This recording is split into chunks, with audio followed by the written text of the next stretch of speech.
Hello student, welcome back to my YouTube channel Subhash study centre. मेरा नाम है सुभाष और मेरे जितने भी प्यारे विद्यार्थी क्लास 10th में हैं और 2023 बोर्ड एग्जाम देने वाले हैं, आज का यह वीडियो आप सभी के लिए वेरी इंपॉर्टेंट होने वाला है, क्योंकि इस वीडियो में मैं लेकर के आ चुका हूं संस्कृत खंड के सबसे महत्वपूर्ण श्लोक जो आपकी बोर्ड परीक्षा यानी 16 फरवरी को पूछे जाएंगे। और यदि आप इन्हें तैयार कर लेते हो तो आपके 5 नंबर बिल्कुल पक्के हो जाएंगे। जी हां, 5 नंबर आपके कहीं नहीं जाने वाले, क्योंकि ऐसे महत्वपूर्ण श्लोक मैं लेकर के आया हूं और इनका मैं आज के इस वीडियो में आपको हिंदी अनुवाद भी बताऊंगा। तो वीडियो काफी ज्यादा इंपॉर्टेंट है, इसलिए आप इस वीडियो को जरूर शेयर कर देना अपने सभी दोस्तों में। तो आपको करना क्या है, इन श्लोकों को पढ़ लेना है अच्छे से और इनका हिंदी अनुवाद भी मैं आपको बताने वाला हूं। तो यहां पर आप देखेंगे पहला श्लोक क्या है, मरणम मंगलम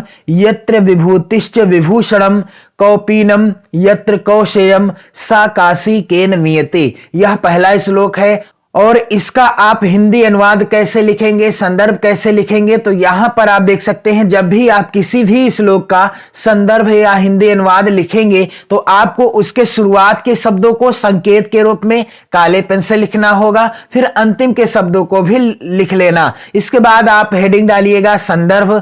प्रस्तुत श्लोक हमारी पाठ्य पुस्तक हिंदी आपको काले पेन से लिखना होगा, कि संस्कृत खंड भी आप काले पेन से लिखिएगा। और फिर पाठ का नाम क्या है, किस पाठ से यह श्लोक लिया गया है, तो वाराणसी नामक पाठ से अवतरित है। आप काले पेन से लिखिएगा वाराणसी, यानी पाठ का नाम आप काले पेन से लिखिएगा, हिंदी भी आप काले पेन से लिखिएगा और संस्कृत खंड भी आप काले पेन से ही लिखिएगा। इसके बाद इसका हिंदी अनुवाद क्या होगा, तो चलिए प्रसंग क्या होगा।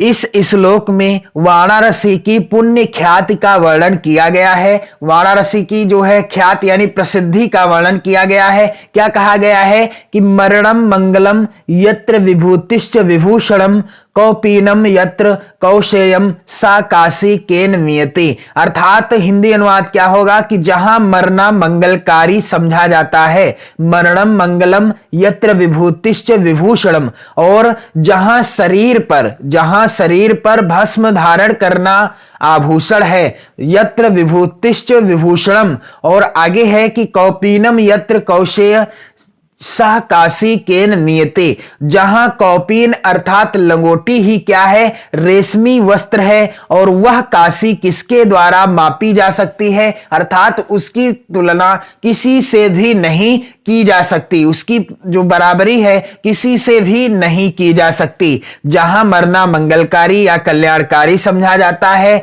जहां शरीर पर भस्म धारण करना आभूषण है, जहां कौपीन अर्थात लंगोटी ही क्या है, रेशमी वस्त्र है, वह काशी किसके द्वारा मापी जा सकती है। अगला श्लोक है मेरे प्यारे बच्चों, बंधनम मरणम वापि जयो वापि पराजया उभय यत्र समो वीरः वीर भावो ही वीरता। वेरी इंपॉर्टेंट है। और इसका जो है आप संदर्भ कैसे लिखिएगा, यानी यह भी यदि आपकी बोर्ड परीक्षा में आ जाता है तो आप कैसे लिखेंगे। सबसे पहले संकेत के रूप में आपको श्लोक के शुरुआत के शब्दों को और अंतिम के 2-3 शब्दों को इस तरीके से लिख लेना है। जैसे यहां पर मैंने लिखा है बंधनम मरणम, फिर डॉट डॉट करके ही वीरता लास्ट के शब्द को लिख दिया है। फिर इसके बाद संदर्भ क्या होगा कि प्रस्तुत श्लोक हमारी पाठ्य पुस्तक हिंदी के संस्कृत खंड, किस खंड से है, संस्कृत खंड के वीरः वीरेण पूजते, किस पाठ से लिया गया है, वीरः वीरेण पूजते पाठ से अवतरित है। और इसका प्रसंग क्या होगा कि इस श्लोक में वीरता के विषय में बताया गया है। इस श्लोक में किसके विषय में बताया गया है मेरे प्यारे बच्चों, वीरता के विषय में बताया गया है। इसका हिंदी अनुवाद क्या होगा कि बंधनम मरणम वापि जयो वापि पराजय उभय यत्र समो वीरः वीर भावो ही वीरता। अर्थात हिंदी अनुवाद क्या होगा कि बंधन हो अथवा मरण हो, जीत हो या हार हो, दोनों ही अवस्थाओं में वीर समान रहता है और वीर भाव को ही वीरता कहते हैं। बंधनम मरणम वापि जयो वापि पराजयः, अर्थात बंधन हो अथवा मरण हो, जीत हो या हार हो, दोनों ही अवस्थाओं में वीर समान रहता है। उभय यत्र समो वीरः वीर वीर भाव ही वीरता है, दोनों ही अवस्थाओं में वीर पुरुष समान रहता है और वीर भाव को ही क्या कहते हैं, वीरता कहते हैं। अगला महत्वपूर्ण श्लोक क्या है, सर्वे भवन्तु सुखिनः सर्वे सन्तु निरामयाः सर्वे भद्राणि पश्यन्तु मां कश्चित् दुख भाग भवेत।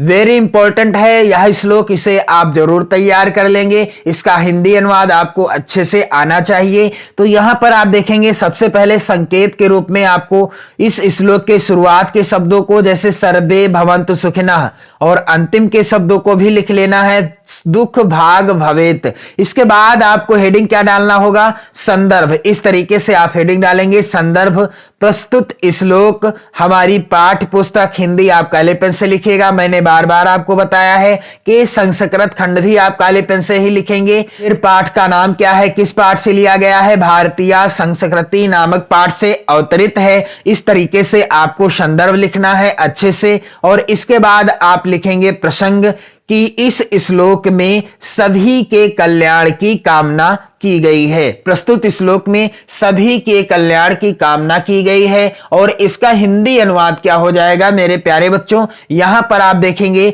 सर्वे भवन्तु सुखिनः अर्थात सब सुखी हों, सर्वे सन्तु निरामयाः सब रोग रहित हों, सब सुखी हों और सब रोग रहित हों, सर्वे भद्राणि पश्यन्तु सब कल्याण को देखें, मां कश्चित् दुख भाग भवेत अर्थात सभी का कल्याण हो और कोई भी दुखी का भागी ना हो, यानी कोई भी दुखी ना हो अर्थात कोई भी दुख का भागी ना बने। तो यहां पर आप देखेंगे बिल्कुल आसान है हिंदी अनुवाद, सब सुखी हों, सब रोग रहित हों, सब कल्याण को देखें अर्थात सभी का कल्याण हो, कोई भी दुखी ना हो अर्थात कोई भी दुख का भागी ना बने। वेरी इंपॉर्टेंट है, इस श्लोक को जरूर तैयार कर लेना 16 फरवरी 2023 बोर्ड एग्जाम से पहले, क्योंकि मैं इस वीडियो में उन्हीं श्लोकों को सम्मिलित किया हूं जो वेरी इंपॉर्टेंट है आपकी बोर्ड परीक्षा के लिए।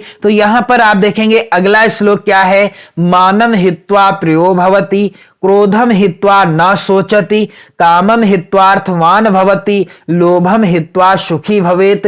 2023 बोर्ड एग्जाम के लिए सबसे ज्यादा महत्वपूर्ण श्लोक है। और इसका आप संदर्भ और हिंदी अनुवाद कैसे आपको करना है, तो यहां पर आप देखेंगे सबसे पहले तो आप इस श्लोक के शुरुआत के शब्दों को और अंतिम के शब्दों को लिख लेना है इस तरीके से, मानम हित्वा। और मैंने आपको बोर्ड एग्जाम की कॉपी लिखने का भी तरीका बताया है कि आप हिंदी की कॉपी कैसे लिखेंगे। आपने यदि वीडियो ना देखा हो तो आप चैनल की प्लेलिस्ट में देख पाएंगे उस वीडियो को। तो मानम हित्वा प्रियो भवति क्रोधम हित्वा न शोचति, यहां पर आप देखेंगे इस तरीके से। सबसे पहले आपको मैंने बताया कि इस श्लोक के शुरुआत के और अंतिम के शब्दों को काले पेन से लिखेंगे। फिर इसके बाद संदर्भ हेडिंग डाली जाएगी। संदर्भ क्या होगा, प्रस्तुत श्लोक हमारी पाठ्य पुस्तक हिंदी आप काले पेन से लिखिएगा कि संस्कृत खंड के, किस खंड के, संस्कृत खंड के जीवन सूत्राणि, किस पाठ से लिया गया है, जीवन सूत्राणि नामक पाठ से अवतरित है। किस पाठ से, जीवन सूत्राणि नामक पाठ से अवतरित है। और इसका हिंदी अनुवाद क्या हो जाएगा, तो मानम हित्वा प्रियो भवति। हिंदी अनुवाद क्या होगा कि मनुष्य अहंकार को छोड़कर प्रिय हो जाता है। मानम हित्वा प्रियो भवति क्रोधम हित्वा न शोचति, और मनुष्य क्रोध को छोड़कर शोक नहीं करता है, यानी मनुष्य अहंकार को छोड़कर प्रिय हो जाता है, सबका प्यारा हो जाता है।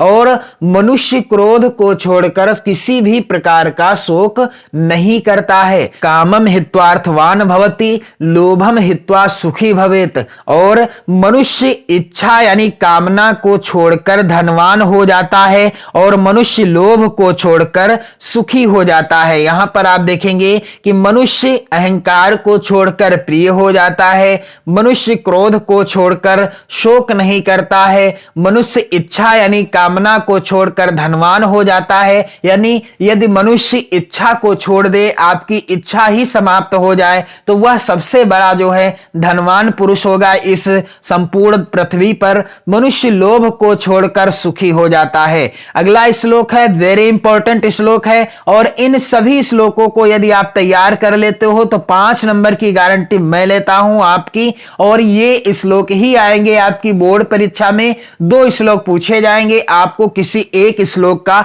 संदर्भ लिखना होगा और हिंदी में अनुवाद लिखना होगा, जिसके लिए आपको इस बार 5 नंबर मिलेंगे। तो मेरे प्यारे विद्यार्थियों, इन 5 श्लोकों को यदि आप तैयार करके जाते हो तो आपका ये 5 नंबर बिल्कुल नहीं कटने वाला है। तो यहां पर अगला श्लोक क्या है? अपदो दूरगामी चा साक्षरो नाचा पंडिता, अपदो दूरगामी चा साक्षरो नाचा पंडिता, अमुखा स्फुट वक्ता चा यो जानाति सह पंडिता।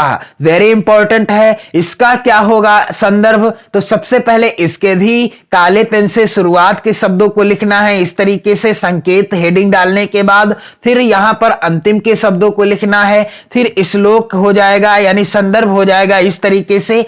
प्रस्तुत श्लोक हमारी पाठ्य पुस्तक हिंदी काले पेन से लिखा जाएगा कि संस्कृत खंड भी आप काले पेन से लिखिएगा, प्रबुद्धो ग्रामीणा नामक पाठ से अवतरित है। और यहां पर आप देखेंगे कि हिंदी अनुवाद क्या होगा? अपदो दूरगामी चा साक्षरो नाचा पंडिता, अर्थात बिना पैर का है। अपदो दूरगामी बिना पैर का है परंतु दूर तक जाता है। अपदो दूरगामी चा साक्षरो ना चा पंडिता, और क्या है? साक्षर यानी अक्षरों से युक्त है परंतु क्या है? पंडित नहीं है, परंतु पंडित नहीं है। अमुखा स्फुट वक्ता चायो जानात सह पंडिता, बिना मुख का है। अमुखा अर्थात बिना मुख का है। स्फुट वक्ता परंतु साफ बोलने वाला है। स्फुट वक्ता अर्थात परंतु साफ बोलने वाला है।